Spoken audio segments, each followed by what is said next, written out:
The week at Retraction Watch featured admissions of fake data from a biotech company whose compound is now in clinical trials, a look at who recycles text, and the apparent demotion of a researcher who had a paper on video games retracted. Here's what was happening elsewhere. The black flag has been hoisted, it isn't coming down. James Heathers, one of the researchers who uncovered issues in food researcher Brian Wansink's work, explains why he does what he does. Medium. A fictional retraction. The latest episode of the comedy The Big Bang Theory features one character forced to retract his statements on the status of scientific research. Lindsay Ray, Entertainment Weekly. This year's Nobel Week prompted a flurry of criticism about the awards, from Ed Young at The Atlantic, Jeremy Farrar at The Guardian, and Caroline Wagner at The Conversation. And here are 8 rejected papers that were later part of a Nobel Prize.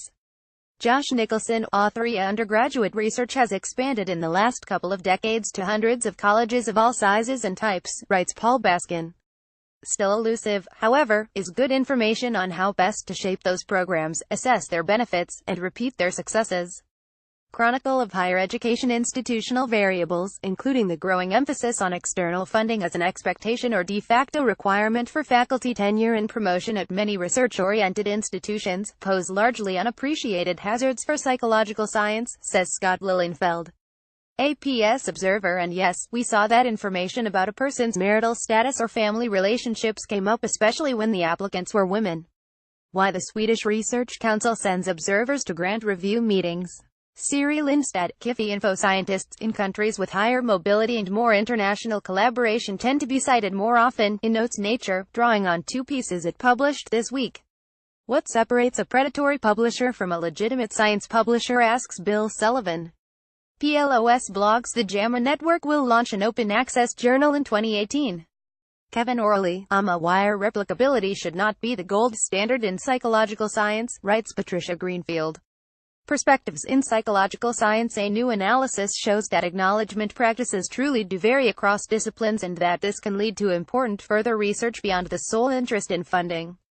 PLOS 1. A 53-year-old doctor from Westport will spend a year and a day behind bars, and pay restitution of nearly $600,000 for defrauding his former employer, the Johns Hopkins University School of Medicine, for travel expense reimbursements, prosecutors said.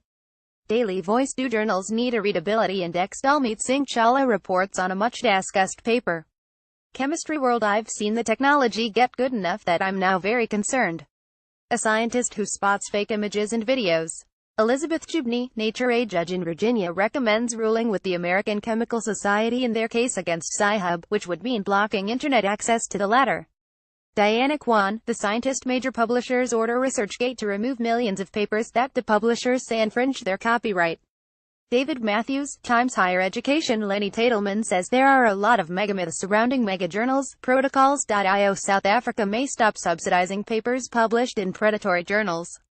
Bekezela Fakathi, Business Live. Jill Bialowski, poet and editor, is accused of plagiarizing Wikipedia, the Academy of American Poets, and the Poetry Foundation for her memoir.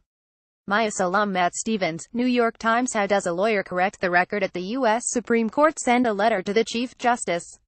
Marcia Coyle, The National Law Journal. If Getty can do it, maybe journals can too. In order to promote accuracy in their images, stock photo company Getty Images bans the use of photo manipulation.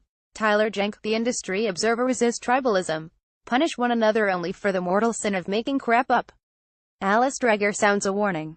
The Chronicle of Higher Education. Is an author. I, like most of my colleagues, have often been frustrated by conflicting referee reports. Troy Shinbro, Physics Today. eLife's solution to the most frustrating part of the peer review process. Task editors and reviewers with reconciling their comments before sending everything back to the authors. Stuart R.F. King, eLife. A study likely identifying an anonymous artist using public data prompts discussion of new ethical guidelines. Elizabeth Chubney, Nature. My newest paper cost me, personally, at least $5,919.21. Zen Fox, Naroda. Blog based on current trends. The underrepresentation of women could persist until 2027 for authors, 2034 for reviewers, and 2042 for editors. Bridget M. Keane, eLife. Guidelines developed in 2010 to curtail sloppy reporting on animal studies have had little effect as many researchers remain ignorant of them or outright ignore them. Martin N. Rink, Science publishing in society journals is declining, putting science at risk in other ways. Phil Davis, Scholarly Kitchen. Original editorial here. As interest grows among researchers in being recognized for their peer review work, the question of who owns peer reviews is getting more attention. COPE, who is Donald J. Wright, the acting U.S. Department of Health Human Services among other things. He was the former acting director for their Office of Research Integrity. LinkedIn to sign or not to sign. PLOS examined the benefits and drawbacks of letting reviewers identify themselves to the authors of the paper under review. Cheryl P. Denker, PLOS blogs. Your mission, should you choose to accept it, is one particularly well-suited to higher education. Calling out BS, our Ivan Oransky told students at the University of the South yesterday. The university, better known as Sewanee, gave him an honorary doctorate in civil law. Like Retraction Watch, consider making a tax-deductible contribution to support our growth. You can also follow us on Twitter, like us on Facebook, add us to your RSS reader, sign up on our homepage for an email every time there's a new post, or subscribe to our daily digest. Click here to review our comments policy. For a sneak peek at what we're working on, click here. Related.